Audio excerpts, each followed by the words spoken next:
어떤 일인지 잠깐 얘기 좀 해주세요. 열심히 논문 쓰고 있는 일단 저는 안무 교육 쪽으로 관심이 되게 많은 사람이라서 이제 안무 교육 쪽으로 많이 공부하고 연구를 하고 있는 사람이고 또 직업으로 또 안무 교육 쪽으로 또 학생들을 가르치는 직업을 하면서 동시에 이제 안무가나 배우로서 활동을 하고 있거든요. 그래서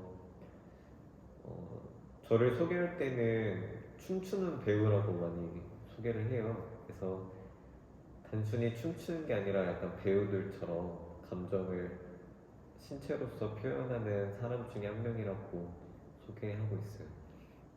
그러면 가르치는 학생들은 주로 어떤? 어, 되게 다양한데 선생님 제가 약간 흑색 분자로서의 캐릭터가 강해서 뭐 하나 딱 속해 있지는 않거든요. 저 일단은 아이들을 소개하기 앞서서 일단 저를 조금 설명을 덧붙이면은 항상 늘 어딘가에 속해져 있진 않았어요. 그래서 무용 장르로서 설명을 드리면은 순수 무용도 아니고 실용 무용도 아니고 그 사이 어디쯤에 무언가에 속해져 있는 재즈 안무를 하고 있고 완전 무용수로서의 느낌보다는 배우로서의 이미지도 있어서 뭔가 배우나 연기를 전공한 사람인가 아니면 무용수냐 무용을 전공한 사람이냐라는 질문에서는 또 그 중간쯤에 어딘가라고 늘 애매하게 대답을 했기 때문에 가르치는 학생들도 보면은 이제 뮤지컬을 전공하는 친구, 연극영화과인 친구들, 아니면 K-팝 아이돌을 하려는 친구들, 뭐 실용무용과를 준비하는 친구들. 그래서 장르로서 설명드리면 되게 다양한데 그냥 춤을 추고 싶어하는 친구들로의 공통분모가 좀 있을 것 같아요. 선생님을 표현하는 하나의 방식은 말하자면은 몸짓, 아 그냥 저를 움직임으로 소통하는 사람 말하자면은. 네 움직임으로 소통하는 사람. 잘 이해가 되네요. 사실 이제 그 다음에 두 번째 제가 궁금한 거는 저희가 이제 사스 모임을 이제 네. 하게 됐잖아요. 근데 여기 보면 굉장히 다양한 사람들이 많아요. 전혀 다른 이제까지는 만나본 적도 없는 분야의 사람들도 있고. 네. 그래서 어떻게 보면은 굉장히 이거를 처음에 이거를 하는 게 참 좋겠다 내지는 한번 해볼까라는 생각을 하게 되는 계기나 내지는 어떤 이유가 있을 것 같아요. 일단은 제 개인적인 이야기를 먼저 하면은 외로웠던 상황이었어요. 그러니까 뭔가 일단 예술가이자 인간 현석훈으로서의 외로움과 예술적인 갈증이 되게 심했던 상황이어서 뭔가 누군가를 가르치고 뭔가 막 열심히 하지만 과연 무용수로서 예술가로서의 나는 얼마나 괜찮은 예술가일까라는 질문이 막 되게 시작했던 시기였고 그래서 그러면 당분간은 교육적이나 이런 일들을 다 그만두고 조금 더 공부하고 나를 조금 표현하는 거를 집중을 해볼까라는 고민의 시기였고 그리고 인간 현석훈으로서는 약간 되게 외로움을 많이 느꼈던 것 같아요. 아까 말씀드렸다시피 흑색 분자로서 되게 어딘가에 소속되어 있지 않고 늘 혼자였거든요. 혼자서 일하고 혼자서 뭔가 작업을 하고 이런 것들이 편해졌는데 언제부턴가 나와 좀 생각이 맞는 사람들끼리 같이 모여서 어떤 소속된 그룹에서 같이 뭔가를 만들어 나가고 싶다라는 갈등이 되게 많았어요. 그리고 그러다가 우연찮게 이 그룹에 함께 하게 됐는데 일단은 주제가 너무 와닿았던 거예요. 그러니까 제 무의식 속에 항상 궁금증으로 남아있던 것 중에 하나였었는데 의도치 않게 고라니와 고속도로 위에 고라니가 그렇게 된 사건을 통해서 그 궁금증을 되게 해결을 해보고 싶었던 게 본격적으로 활동을 하게 된 계기였던 것 같아요. 그래서 인간에 대한 시각이 되게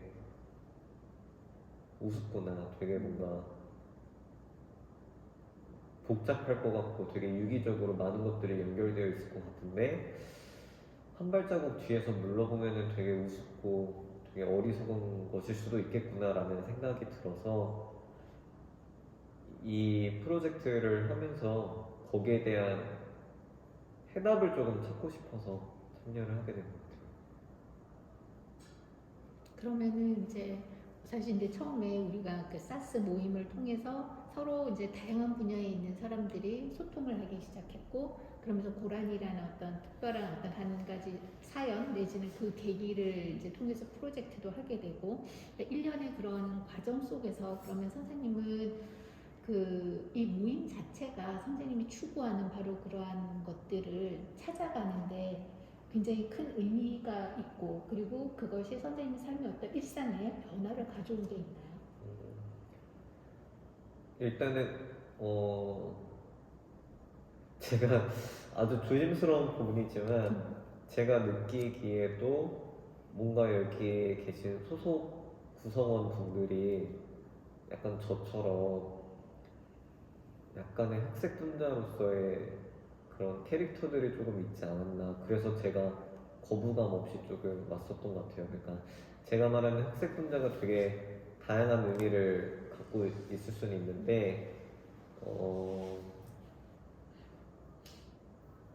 뭔가 노멀한 시각이나 시야에서 하기보다는 뭔가 새로운 질문들을 계속 던지는 사람들이라는 공감이 조금 느껴졌었고 여기에 소속되면서 이제 제 주변을 바라보는 시각이나 생각들이 많이 바뀌었던 것 같아요. 그래서 일단은 이 프로젝트를 진행하면서 저 또한 색안경이 되게 심한 사람이었구나를 일단 깨닫게 되었고 그거를 계속 해체를 하는 작업을 제 삶에서 그냥 저 혼자서 계속 했던 것 같아요. 그러니까 어떤 습관이 생겼냐면은 어떤 일이나 사건이 생기면은 그 전에는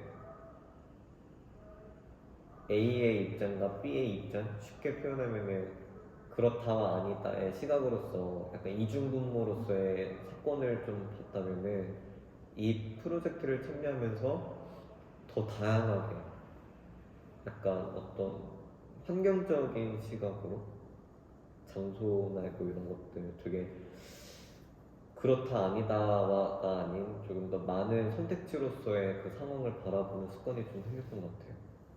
그래서 어떻게 요즘 문화로서 표현하면은 약간 모티버스? 약간 그런 시각으로 좀 해서 나름대로 편견을 계속 스스로도 부수려는 습관이 조금 생겼던 것 같아요. 이제 저 개인적으로 보면은 저도 이제 제가 이제까지 쭉 해왔던 분야하고 사실 지금 제가 여기서 이 모여있는 사람들이 하는 분야가 완전히 달라요. 그러니까 예술하는 사람하고 그냥 맨날 이렇게 책장 맨날 들여다보고 있는 사람하고는 생각하는 사고의 회로도 다르고 생각하는 방향도 달라요. 그래서 같은 단어 혹은 같은 말을 하더라도 받아들일 때 이게 뭐지 하고 한참 고민을 해야 되는 순간들이 굉장히 많아요. 나 혼자서 많이 고민을 해야 돼. 이게 이런 의미인가? 혹은 아닌가? 내가 생각한 게 맞나? 이런 걱정이 아니라 그런 스스로에 대한 의심이나 해석을 계속 해야 되는 순간들이 있거든요. 그러니까는 이게 서로가 같은 것을 보고 같은 말을 하더라도 같은 단어를 쓰더라도 받아들이는 사람이 전혀 다른 분야에 있거나 전혀 다른 생각의 회로를 가지고 있는 사람들은 받아들이는 의미나 중요성이 굉장히 다르다는 걸 저는 굉장히 많이 여기 와서 느꼈어요. 그러니까 이상하다. 내가 말귀를 못 알아듣는 사람이 아니고 저게 무슨 말이지? 라는 고민의 순간들이 굉장히 많았거든요. 그래서 이게 우리가 같은 세계 속에 살고 있는 사람도 같은 말을 쓰는데도 불구하고 이게 서로를 이해한다라는 게 굉장히 어려운 문제구나라는 생각이 들거든요. 그래서 이 소통이라는 게 굉장히 어려운 부분이 있는데 특히 예술이라는 거는 어떻게 보면 명료한 게 아니잖아요. 보면은 사람마다 다 다르게 보고 다 다르게 해석한단 말이에요. 그럼 이 예술이라는 수단, 그러니까 그게 무용이 됐건 뭐 연극이 됐건 그림이 됐건 이게 다른 어떤 소통의 수단을 가지고 있는 상대방과 소통은 어떻게 이루어지는 게 좋은가 내지는 혹은 어떤 부분에서 어려움을 개인적으로 볼 때는 소통에서 어떤 부분에서 어려움이 있었고 그 어려움을 어떻게 해결해 나갔는지도 사실은 스스로의 어떤 소통의 방식을 찾아 나가는 데서 굉장히 중요하다는 생각이 들거든요. 어떠세요? 어떤 방식을 찾았어요? 자신만의 방식이라고 하면? 일단은 먼저 이거는 답변부터 먼저 드리면은 못 찾았어요. 그리고 찾을 수 없을 것 같아요. 네, 아까 질문에서 공감을 했듯이 제가 아까 말한 그 머티버스라는 표현이 한 작품이나 한 사건을 봤을 때 느끼는 것들이 너무 많잖아요. 한 단어를 던졌을 때도 받아들이거나 이해하는 것들이 너무 달라서 그래서 제가 아까 이 제 주변의 것들이나 이 세상을 바라보는 시각이 조금 더 다채로워졌다는 게 아까 그 표현의 연장선일 것 같고 이 대답에 대한 연장선일 수도 있을 것 같아요. 저 같은 경우에는 제가 만든 작품이나 아니면 뭔가를 누군가에게 혹은 관객들에게 보여준다고 했을 때 눈치를 굉장히 많이 보는 사람이거든요. 그래서 내가 전달하고 싶은 게 잘 전달될까 이런 고민들로서 저를 계속 가둬두고 좀 더 자유롭지 못하게 예술을 했던 것 같아요. 근데 이거는 비단 이 프로젝트나 이 그룹에 속해 있기 전부터 한 20대 중반부터 그냥 제 나름대로의 어차피 모든 사람들의 생각은 너무 다 다르고 한 자극을 던져줬을 때 그거를 해석하고 이해하는 것들은 너무나도 스펙트럼처럼 너무나도 다르기 때문에 나는 그냥 질문을 던지는 사람으로서 그냥 예술을 좀 임해보자라는 어떻게 보면 좀 나쁘게 얘기하면 좀 되게 불친절한 거죠 관객들에게. 그냥 내가 질문을 던졌으니까 각자 알아서 자연스럽게 받아들이세요 일 수도 있는데 근데 지금의 저 한 30대를 앞둔 저로서는 그게 제가 할 수 있는 최선의 예술인 형태인 것 같아요. 물론 제가 30대 중반 40대가 되면은 또 달라지겠지만 지금의 저로서는 제가 A를 만들어서 A를 전달했을 때 관객들이 B나 C로 이해했다고 해서 그게 잘못된 예술은 아니라고 생각을 하고 그게 잘못된 의사소통 또한 아니라고 생각을 하거든요. 그렇게 다르게 해석되는 것 자체가 저는 잘된 예술, 잘된 소통이라고 지금은 이해를 하고 있는 상황이기 때문에 지금은 굉장히 스트레스 없이 오히려 제가 표현하고 싶은 작품에 대해서 온전히 더 집중을 할 수 있는 상황에 온 것 같긴 해요. 그러니까 뭐 예술가는 그 세상에 자신의 질문을 던지는 게 예술가의 역할이다라는 부분에 대해서 동의를 하고 있고 네, 반면에 또 하나는 그러한 질문을 세상을 향해서 던지는 것뿐만 아니라 자기 자신에게도 사실은 던지는 거잖아요. 그러니까 누구나 사람들은 자기만의 화두가 있어요. 그리고 그 화두를 붙잡고 해결하는 방식은 또 역시 사람마다 다 다른 거고. 그리고 어떤 때는 내가 그 화두를 붙잡고 몇 날 며칠을 고민을 해도 결국 답을 못 얻고 그냥 일상에 밀려서 그냥 잊어버리기도 하고. 그러다가 또 어느 날은 갑자기 불현듯이 생각이 나면서 아 맞다 하고 깨달을 때도 있는 거고 이제 그러니까 누구나 사람들은 제각기 자기만의 화두가 있고 그 의문이라는 게 있고 질문의 제기라는 게 있고 그것을 해결하는 방식도 사람마다 다 다르고 또 자기만의 방식이 이제 저는 있다고 생각을 해요. 그래서 일상 속에서 그런 화두를 붙잡고 있다라는 건 결국 끊임없이 자기 자신에 집중하고 자기 자신을 관찰한다라는 건데 그러면 일상 속에서 자기 자신을 늘 관찰하고 그 화두를 찾아 나가는 자신만의 방식이 있다라면 어떤 게 있을까요?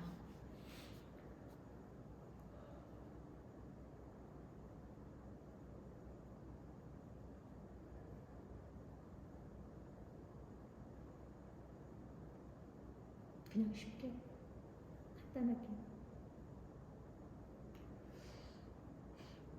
일단 제 스스로 자체가 음. 철학적인 질문을 스스로한테 많이 하는 성격이라서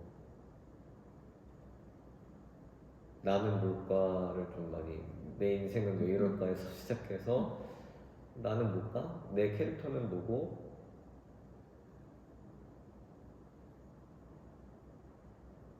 내가 잘하는 건 뭐고? 내가 아직 부족한 건 뭐고? 이러면서 계속 끊임없이 스스로를 탐구하는 게 약간 습관인지라 어,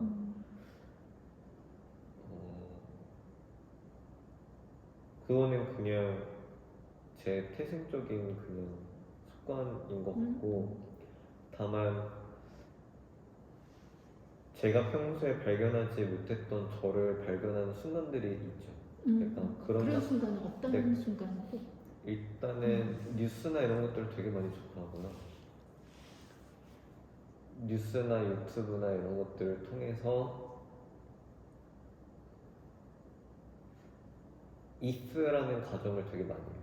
내가 만약에 그 상황에 접해 있었다면, 만약에 그 사건이나 사고에 내가 있었다면은 이런 것들을 많이 하면서 세상 돌아가는 사회와 나 간의 조금 그런 것들을 바라보면서 나 스스로를 발견하는 질문들을 좀 많이 하고 아니면은 지금처럼 새로운 사람들을 만나면서 또 저를 발견하긴 해요. 나는 평소에 이런 사람 같은데 뭔가 저 사람을 만나면 나는 이렇게 되고 이 사람을 만나면 나는 저렇게 되고 가끔 가다 보면은 인격이 여러 개인 것 같은데 사회적인 인격은 누구나 다 여러 개로 있다고 하더라고요. 가족과의 나, 친구와의 나, 뭐 직장 생활에서의 나 그건 되게 다른데 어떻게 보면은 아까 맨 처음에 말했던 질문처럼 사람과의 소통에서 저를 발견하는 것 같아요. 이런 사회 속에서의 나. 그거는 나 혼자만의 생각하는 나, 내 스스로가 생각하는 나와는 다르게 더 다채롭고 되게 신기한 나를 발견할 수 있는 작업인 것 같아요. 그럼 오늘 자기 자신을 마주한 순간이 있나요? 늘 저는 솔직히 말하면 아침에 일어났을 때 샤워할 때마다 저를 약간 어색하게 느껴져요. 그러니까 인간은 되게 아침에는 이성적인 사람의 상태고 저녁에 해가 지면서는 감정적인 상태로 많이 바뀐다고 하더라고요. 근데 아침에 저는 되게 시니컬하고 되게 비판적이고 부정적이고 이거를 매일 아침에 눈을 뜨면서 양치질을 하면서를 매일 느끼기 때문에 근데 그게 아직은 적응이 안 돼요. 그래서 분명히 가장 편안한 상태의 저라면은 별로 안 했을 투정과 이런 것들인데 아침부터 그런 걸 느꼈던 것 같아요. 근데 이거를 말하는 이유가 아마 곰곰이 생각해보면은 다른 사람들도 분명히 이런 순간들을 하루에도 여러 번 느끼고 있을 거라고 생각을 해서 그 질문은 되게 음, 사람들로 하여금 편하게 받아질까요?